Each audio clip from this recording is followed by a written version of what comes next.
Vamos con las noticias de las 7 con la ayuda de don Guillermo Díaz. Luis del Pino es Radio Libertad. Hola, muy buenos días y cordial saludo para todos. Comenzamos con la información del miércoles 21 de agosto con los ojos puestos en Venezuela, pues el régimen de Nicolás Maduro continúa sin aceptar el triunfo de la oposición en las elecciones presidenciales del pasado 28 de julio. Ahora ha sido el candidato Edmundo González quien se ha dirigido directamente a Maduro para pedirle que no se aferre al poder y que facilite una transición en Venezuela. Señor Nicolás Maduro, respete lo que decidimos todos los venezolanos. Señor Nicolás Maduro, el pueblo está cansado de tanto abuso y corrupción. Señor Nicolás Maduro, usted es el responsable de tanta pobreza y dolor. Usted y su gobierno deben ponerse a un lado y dar el paso ya para empezar una transición en paz. Cada día que entorpece la transición democrática, los venezolanos sufren un país en crisis y sin libertad. Aferrarse al poder solo agudiza el sufrimiento de nuestra gente. Hasta el momento, tras las elecciones, se han presentado 1.503 detenciones de opositores por parte del régimen venezolano, que se niega a reconocer el resultado con las actas presentadas por María Corina Machado que demuestran la victoria de Edmundo González. Bueno, el régimen continúa encastillado. El dictador Maduro, el torturador Maduro, el asesino Maduro, el ladrón Maduro, continúa aferrado a un poder que se le escapa entre los dedos. Y la única manera en que está sabiendo responder a lo que ha sido una victoria apabullante de la oposición, pues es la represión. Hace unas horas conocíamos que la policía política de Maduro acaba de arrestar a otra periodista. Ya son varios los periodistas arrestados desde que se celebraron las elecciones. En este caso concreto se trata de Ana Guaita Barreto, periodista del medio La Patilla. Se presentó un coche delante de su casa y se la llevaron. Pregunto, ¿se van a movilizar las asociaciones de periodistas internacionales para defender a los periodistas venezolanos que están siendo reprimidos por el régimen? Sería cuestión de ello, ¿no? Aquellos periodistas españoles que estén en alguna de las organizaciones del sector deberían instar a sus organizaciones a emitir un comunicado de condena de lo que el régimen de Maduro está haciendo con los periodistas críticos simplemente por el delito de informar de la realidad de Venezuela, de la represión en Venezuela, del intento de fraude de Maduro, de la victoria apabullante de la oposición. Es hora de que todo el mundo pues alce la voz, cada uno dentro de su ámbito de responsabilidad.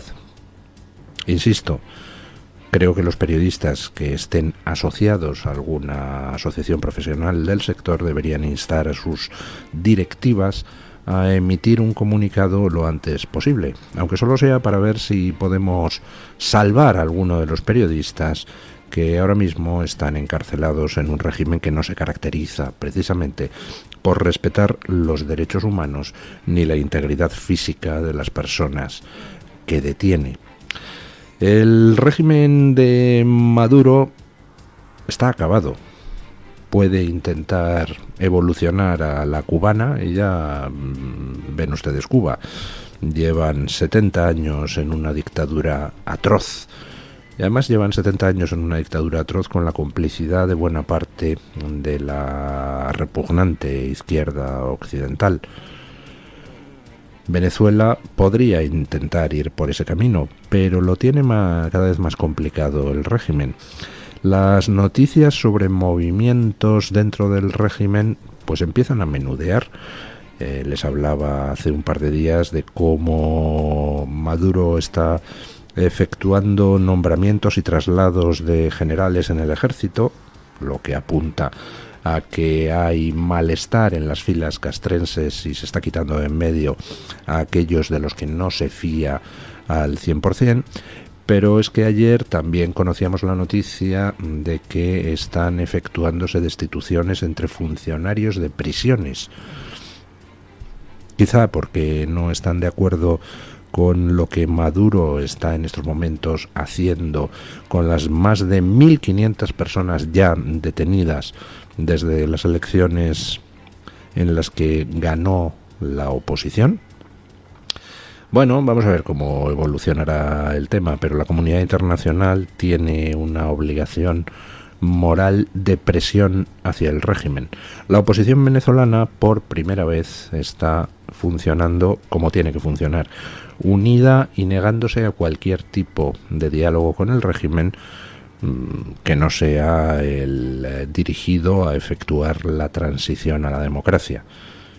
Maduro tiene que irse del poder y eso es lo único de lo que hay que hablar, y la oposición lo tiene claro, pero la oposición necesita, la oposición venezolana, que la comunidad internacional incremente la presión y se deje ya de mamarrachadas, que se reconozca abiertamente la victoria de la oposición y que se le exija a Maduro el fin de la represión y su salida del poder. Y en España el Partido Popular ha pedido la dimisión de la presidenta del Congreso, Francina Armengol, por el gasto de casi 800.000 euros de la Cámara en traductores. La petición es precisamente por los 780.546 euros que costaron los 249 contratos menores en servicios de traducción desde septiembre y por la forma en la que fueron aprobados o convalidados dichos contratos, pues resulta que cada uno fue firmado por un máximo de 14.999,99 euros, un céntimo menos que el límite para tener que licitarlos por la vía del concurso público. Se da la circunstancia de que el Senado, donde el Partido Popular cuenta con mayoría absoluta en la mesa, licitó en marzo una adjudicación con un valor estimado de 1.996.000 euros para contratar servicios de interpretación simultánea remota y posterior traducción de las intervenciones que se hicieran en otros idiomas diferentes al castellano. Frente a esto, Vox exigió al Partido Popular terminar con las traducciones y los pinganillos, todo el sistema de división de los españoles, como lo llamaron, en la Cámara Alta, pero el Partido Popular lo rechazó. Hay gente que le echa morro a la vida. Hay gente que le echa mucho morro a la vida. Hay gente que solo le echa a la vida morro. Y luego está el PP, que dice el Partido Popular que va a pedir la dimisión de Armengol por 800.000 euros que se han gastado en pinganillos en el Congreso.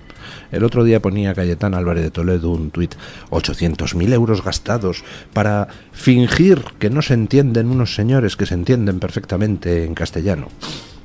Pues tiene toda la razón el PP en pedir la dimisión de Armengol por gastarse 800.000 euros en eso y en denunciar que es intolerable que se esté gastando el Congreso ese dinero para traducir lo que dicen unos señores que todos ellos pueden hablar perfectamente en castellano, porque todos ellos hablan castellano, en un país donde además existe la obligación constitucional de conocer el castellano, cosa que no existe para las restantes lenguas que se hablan en España.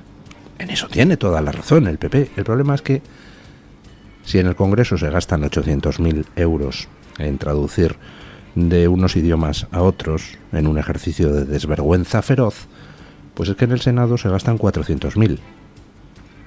Porque también hay pinganillos en el Senado. También está cambiado el reglamento del Senado hace ya años para que se puedan usar las lenguas autonómicas en el Senado. Y en el Senado el Partido Popular tiene mayoría absoluta, con lo cual mañana podría cambiar el reglamento del Senado para acabar con los pinganillos en el Senado y dejar de tirar centenares de miles de euros en, como decía Cayetana Álvarez de Toledo, fingir que no se entienden unos señores que se entienden perfectamente. Pregunta: ¿de qué pasta hay que estar hecho para, pudiendo quitar los pinganillos en el Senado y estarlos manteniendo, dedicarse encima a pedir que dimita a Armengol por tener los pinganillos en el Congreso? Lo dicho, hay gente con morro, con mucho morro, con solo morro, y luego está el PP, que va por la vida como una especie de morro ambulante. Y se desbordan las cifras de llegada de inmigrantes ilegales a España en los últimos días. En la última semana han sido 1.362 los inmigrantes ilegales que han llegado a territorio español desde diferentes rutas hacia Baleares, Canarias, pasando por Alicante, Murcia, Almería, Granada, Málaga, Cádiz e incluso la ciudad autónoma de Ceuta. La peor parte se la ha vuelto a llevar Canarias, donde se ha producido una reactivación de la ruta atlántica que ha provocado la entrada de más de 830 de estos inmigrantes. Por su parte, la reactivación de la ruta argelina ha saldado en Baleares la entrada de una veintena de embarcaciones con más de 300 inmigrantes ilegales a bordo. Bueno, el otro día Jorge Campos contaba, diputado de Vox, contaba una historia delirante. Resulta que llegan en patera unos argelinos a Baleares. Resulta que las organizaciones humanitarias les dan a cada uno entre 300 y 500 euros y los mandan para la península. Los mandaron para Denia. En Denia uno de ellos coge, roba una lancha e invierte los 500 euros en irse hasta Argelia para traerse otros 28 inmigrantes ilegales hasta Palma de Mallorca. O sea, ya les damos el bootstrapping, les damos el dinerete para que pongan en marcha su propio negocio como autónomos del tráfico. Esto es delirante. 1.300 nuevos ilegales han llegado esta semana. En Galicia hemos sabido que al final resulta que van a recibir a 1.000, el doble de los que decía el presidente gallego en junio que iban a recibir. Y la avalancha no cesa. Y la avalancha no cesa por la sencilla razón de que hay gente que no quiere que cese la avalancha. Se podría cortar esa avalancha muy fácilmente. Por ejemplo, inmovilizando inmediatamente a todo barco de una ONG que se dedique a colaborar con el tráfico de seres humanos, que se dedique a ir hasta las costas de Libia o de Mauritania a recoger a pocos kilómetros de la costa a inmigrantes para luego llevarlos a Canarias o a la península.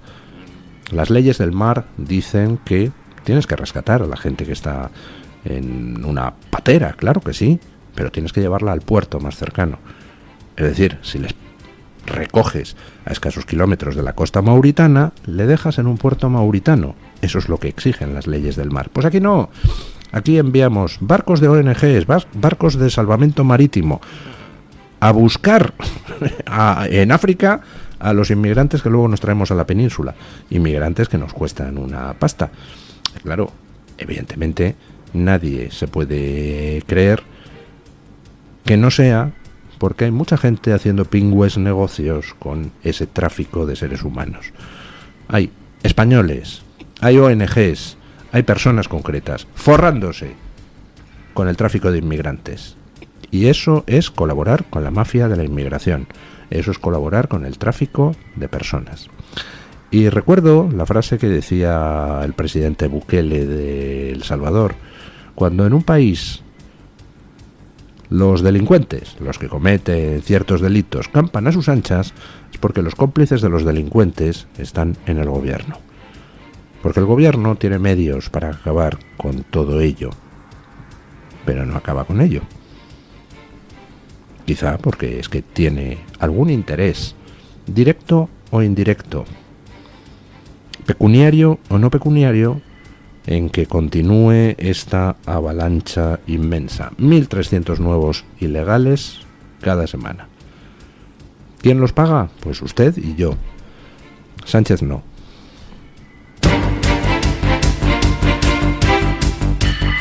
En cuanto a la inmigración ilegal, el gobierno del Reino Unido ha anunciado nuevas medidas para enfrentar esta problemática.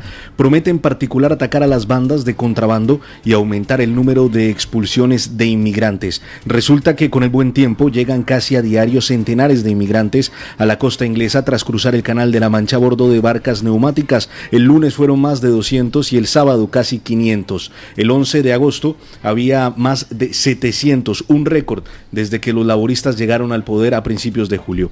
Vale la pena recordar que tan pronto como llegó al poder en julio, el primer ministro laborista Keir Starmer abandonó el plan de sus predecesores de deportar a los inmigrantes que llegaron ilegalmente a Ruanda. Prometió tratar el tema de la inmigración con humanidad, pero reduciendo el número de inmigrantes legales e ilegales. Bueno. Ahora sale 21 de agosto el gobierno británico anunciando una batería de medidas para combatir la inmigración ilegal. Nosotros tenemos un problema de inmigración, ellos también. Cada día entran por el Canal de la Mancha, también en pateras, salidas desde Francia, pues entre 100 y 300 ilegales en el Reino Unido. Y dirán ustedes, ¿y cómo es posible que pues el Reino Unido no se coordine con Francia para poner fin a ese tráfico de ilegales? Porque aquí no estamos hablando de que salgan de la costa de Argelia y vayan hasta Almería. No, hablamos de que salen de Francia y van hasta Inglaterra, en pateras. No sé, intuyo que el gobierno francés tiene medios para poner fin a ese tráfico. Lo que no sé es si tiene interés, porque claro, cuantos más salgan hacia Inglaterra, menos se quedan en su territorio. Y en cuanto al gobierno inglés, intuyo que tiene medios para presionar a Francia para que ponga fin a ese tráfico. Lo que no sé es si tiene interés, porque a lo mejor hay también allí todo un negocio en torno al tema del acogimiento de inmigrantes. Vaya usted a saber. El caso es que de repente, pues dice nuestro querido amigo Keir Starmer, el presidente laborista, este que se ha dedicado a mostrar toda la firmeza del mundo contra los que protestaban por el asesinato de 3 niñas acuchilladas en Southport. Dice de pronto Keir Starmer pues que va a aprobar una batería de medidas contra la inmigración para perseguir a las mafias de tráfico, para perseguir a los empresarios que den trabajo a los inmigrantes ilegales y para endurecer las deportaciones. Y dirán ustedes, ¿y esto?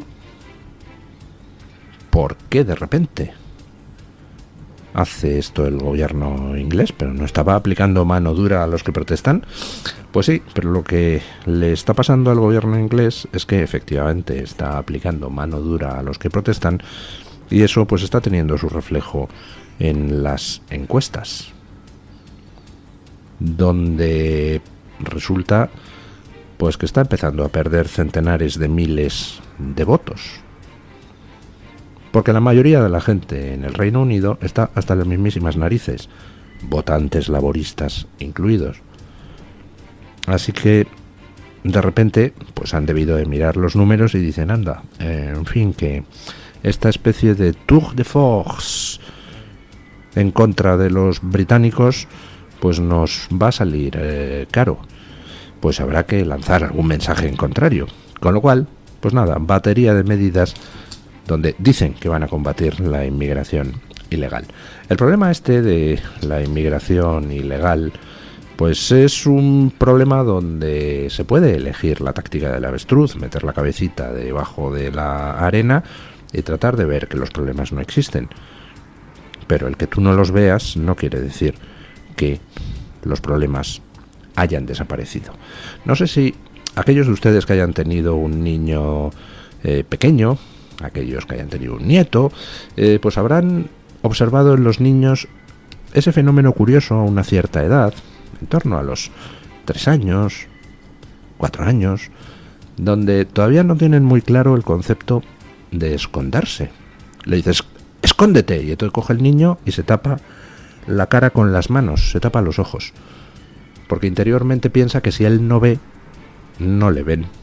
Bueno, pues exactamente eso es lo que están haciendo ciertos gobiernos con el tema de la inmigración. Se tapan la mano, se tapan los ojos con la mano. Si yo no veo, pues nadie ve.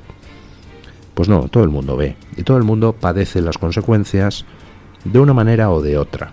Hay gente que las padece de forma directa, porque sus barrios se degradan, Y, por cierto, quienes más padecen directamente las consecuencias de la inmigración ilegal descontrolada son precisamente pues las personas de clase más baja de ese país y los inmigrantes legales, porque unas y otros son los que suelen compartir barrio con esa avalancha que llega, y por tanto son los que sufren directamente las consecuencias, por ejemplo, de inseguridad.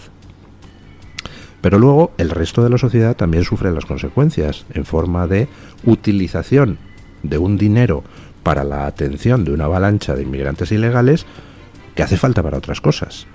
Y la degradación de los servicios y la falta de dinero para otras iniciativas y los aumentos de impuestos, pues al final la gente ve que va para atender a gente que entra ilegalmente en el país. Y dices, pero ¿y esto por qué? Bueno, pues nada, al final lo único que entienden los políticos es que se les retire el voto. Y parece que el gobierno británico, pues las encuestas no le han debido de gustar mucho. Entonces ahora, para compensar su imagen de vamos a acabar con los británicos que protestan, pues ahora sale a decir que aprueba un paquete para endurecer el tratamiento de la inmigración ilegal. Y mucha atención porque se conocen imágenes de una eurodiputada francesa que se ha manifestado en favor de Hamás durante las últimas movilizaciones que han tenido lugar en Jordania. Se trata de Rima Hassan, quien ya fue objeto de una denuncia por enaltecimiento al terrorismo, pues ahora participó en un homenaje a uno de los líderes de Hamás en Amán, Ismail Haniyeh, quien fue dado de baja el pasado 31 de julio. La eurodiputada ha compartido su participación en estos actos a través de sus cuentas de Instagram a sus más de 350,000 seguidores, haciendo un llamado a que se manifiesten todos los viernes después del llamado a la oración islámico. Pues ahí tenemos a una eurodiputada francesa podemita manifestándose en un acto de homenaje a un líder de Hamás. Les recuerdo que Hamás está conceptuado como organización terrorista por la Unión Europea. Pero vamos, aunque no existiera ese detalle formal, Hamás es una organización asquerosa que oprime a los palestinos, responsable de todos los crímenes de guerra que se están cometiendo en Gaza y responsable del mayor pogromo contra judíos desde la Segunda Guerra Mundial. Y una eurodiputada de la izquierda se manifiesta en favor de Hamás por las calles de Jordania.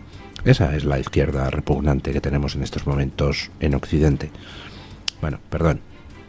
Esa es esa parte de la izquierda repugnante. No todo el mundo en la izquierda es así, por supuesto. Existe otra parte de la izquierda que no es antisemita. Lo que pasa es que últimamente está como muy desaparecida. Últimamente está como, pues, en fin, subordinada a la izquierda más repugnante. Vean, si no en España, donde la izquierda menos repugnante desapareció hace muchísimo tiempo. Ya con Sánchez, el viaje hacia ninguna parte que inició Zapatero, pues está llegando a su conclusión. Ya lo que hay a la izquierda del PSOE es indistinguible del Partido Socialista. Ya el Partido Socialista pues está abrazando todas las peores causas de la izquierda repugnante. ¿El antisemita quién es? ¿Yolanda Díaz? No, el antisemita es el que mantiene a Yolanda Díaz en el gobierno. Bueno, pues ya se ha presentado denuncia en Francia contra esta eurodiputada de la izquierda francesa, aunque solo sea por la cuestión formal. Hamás es una organización terrorista, según las autoridades de la Unión Europea. Por tanto, esta señora está cometiendo un delito. Espero que la empapelen convenientemente. Vamos con doña Laura Fernández Cañas para que nos cuente qué trae hoy OK Diario en la portada. Buenos días, doña Laura. Muy buenos días y feliz miércoles a los oyentes de Radio Libertad. Hoy en la portada de OK Diario les estamos hablando mucho de Pedro Sánchez. El hermano del presidente se fue un año a Tailandia pese a que su cargo tenía un compromiso de disponibilidad. También un informe interno de Hacienda desmonta el regalo fiscal de Pedro Sánchez a Esquerra. Según dicen, no cabe en la Constitución. Pedro Sánchez se blinda también de sus propios varones críticos con el pacto fiscal con Esquerra. Según dicen ellos, esos varones a los que ha excluido Sánchez ni responde a los mensajes. Y por último, el Palacio de Verano de Sánchez tira de un depósito para evitar los cortes de agua que sí sufren sus propios vecinos. Hasta aquí nuestro resumen de hoy. Le esperamos con muchísimo más en OK Diario. Muchísimas gracias, doña Laura.